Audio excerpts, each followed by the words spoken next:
The saga of the seals at the children's pool in La Jolla may be one step closer to resolution. The San Diego City Council voted this week in favor of a plan to protect the colony during pupping season. We visited the beach earlier this week and got reaction from the Animal Protection League and visitors about the decision.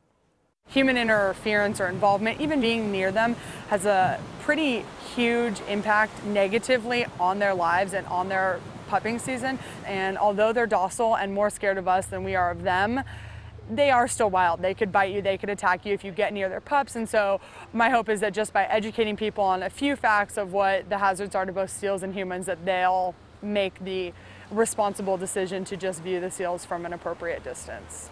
The problem is, whenever you use this beach as entry and exit point, it almost always results in the seals being harassed and flushed. The seals just cannot tolerate that proximity.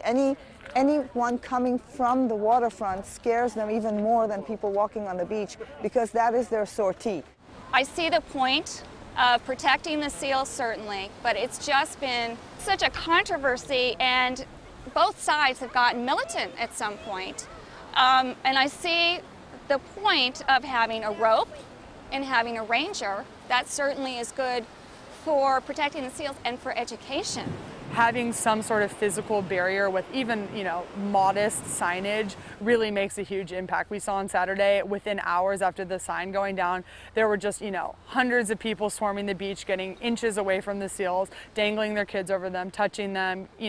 Basically it was just an unfortunate, a really sad situation watching the seals have to be compromised like that just within hours of the rope being down. Joining me now to explain the latest in the seal saga and to provide some context is KPBS reporter Katie Orr. Welcome, Katie. Thanks, Gloria. Well, you can see all the passion and interest in having the seals protected. So what's the other side about?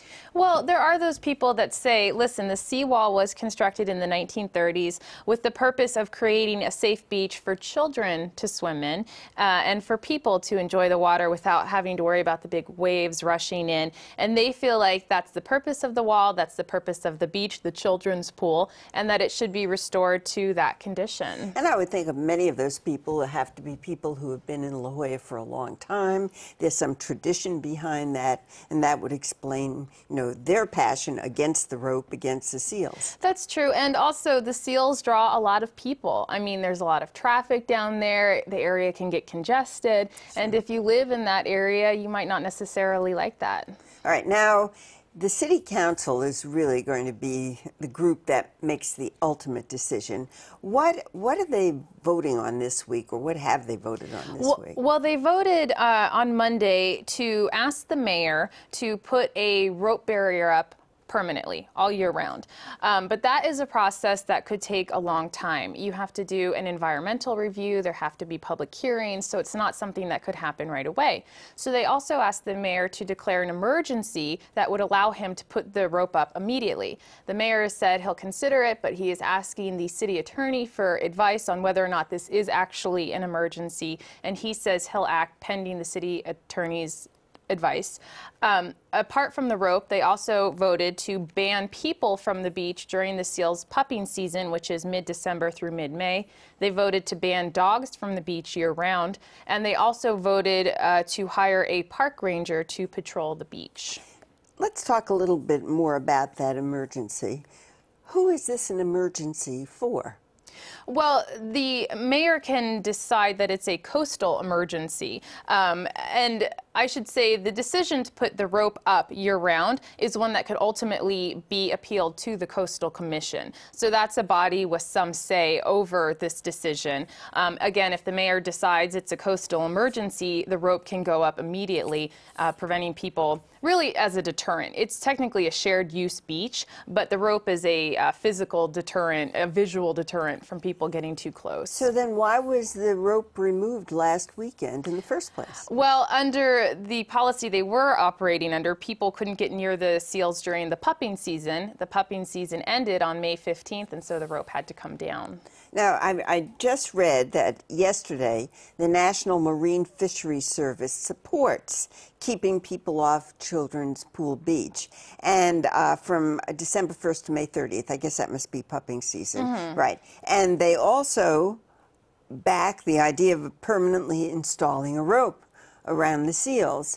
What's the significance of having the National Marine Fisheries Service involved in this? Well, that's an agency that has been weighing in on this controversy basically since it started. And, you know, they've provided opinions to the city over the years. The city has modified some of the things it's done because of what the agency said. And so to have them basically supporting the city's actions is basically, you know, it's a good thing for the city. They won't be challenged by this agency on their decisions.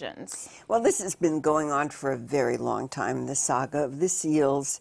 How has this story developed? What were the milestones? Well, it started in the early 90s when Seal Rock, just off the coast of the children's pool, was declared a reserve for the seals. Of course, the seals didn't know that was the reserve, so they started migrating to the beach. In 1997, the beach was closed to humans because the seal waste had contaminated the water so badly.